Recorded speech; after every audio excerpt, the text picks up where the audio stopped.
Good morning, podcasters. Today we're talking about marketing automation and how you could use it for your podcast. My name is Fuzz Martin, and this is Good Morning Podcasters. 3 to 4 times per week, I bring you actionable ideas in marketing, public relations, social media, and advertising that you can use to improve your show.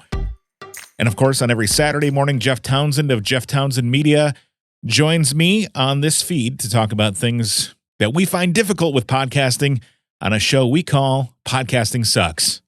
And actually, somebody else called it that, and then we bought it from him. Who am I to tell you about all this stuff? Well, I'm an owner at Epic Creative in Milwaukee. I'm the agency's chief strategy officer.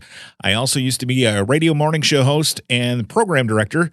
I spent 15 years in the country music game. So let's get into this. What is marketing automation and how can you use it for your podcast? Marketing automation is a piece of software that you can use to automate your marketing. I'm really hitting you over the head with really in-depth details today. Tell your friends that Fuzz just told you that marketing automation is software used to automate marketing.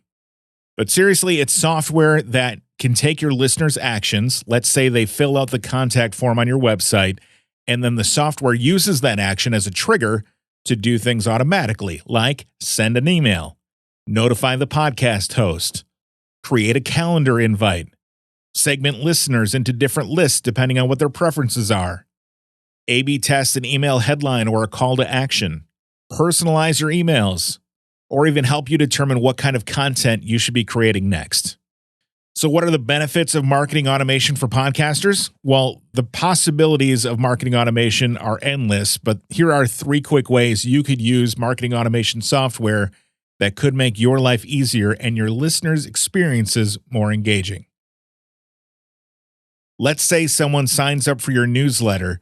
You could automatically send them an email thanking them for their subscription and then send them a link to download a free gift. And then if the system detects that they haven't yet downloaded the free gift, it could automatically send an email reminding them to download that gift.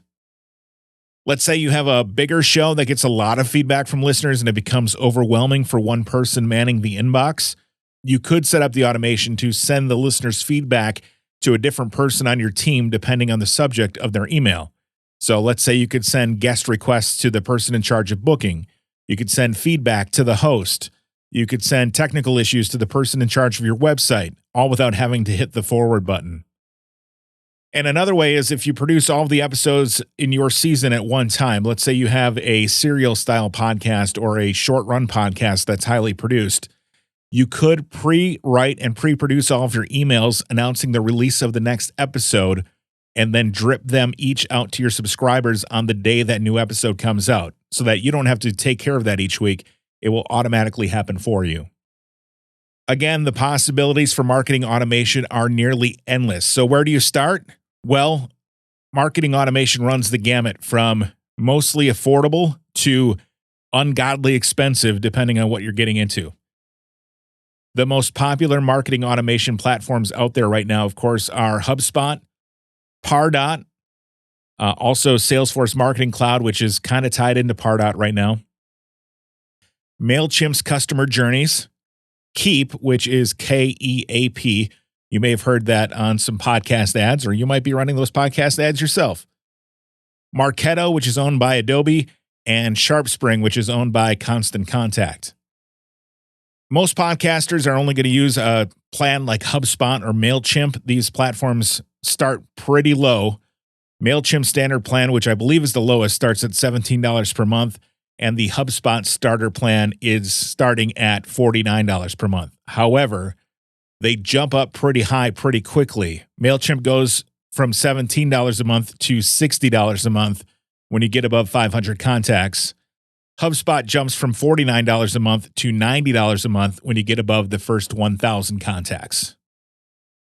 Keep and SharpSpring are full of features, but they're about $170 to $400 per month just to get started. But again, they're full of features. And the biggies like Pardot, Salesforce Marketing Cloud, and Marketo are pretty much outrageously expensive, at least for a podcaster, unless you're a very big network. But all those platforms are extremely powerful, and we use those every day here at our agency for our larger clients. But some are paying up to $100,000 a year for that software. So what would I do as a podcaster? Well, if you want to try marketing automation and you have fewer than 500 contacts, I would definitely start with the MailChimp customer journeys. It's a great platform, and while the lower end setup is somewhat limited, as a podcaster, you're not going to need a full featured marketing automation platform for your show. That said, if you're going to try that out, be sure to do the monthly payment instead of going all in on a yearly payment until you know that it's going to be beneficial for your show or your business or both. If you have a slightly bigger operation, you could go with the HubSpot Starter Edition. It's got more features than MailChimp Customer Journeys, and it is more scalable. But again, you're going to be starting off at a much higher price point. That'll do it for today's episode of Good Morning Podcasters. You can find links to this article and more on goodmorningpod.com. Join Jeff Townsend and I tomorrow morning. Each Saturday morning, we release a new episode of Podcasting Sucks, where we talk about the difficulties of podcasting. This week, we're talking about video podcasts and whether or not you should use air quotes around the word podcast if you're talking about a video. If you subscribe to Good Morning Podcasters, you're already subscribed to Podcasting Sucks because we publish it right in this here feed. So please subscribe, and we will talk to you tomorrow morning right here on Good Morning Podcasters. Thanks for tuning in.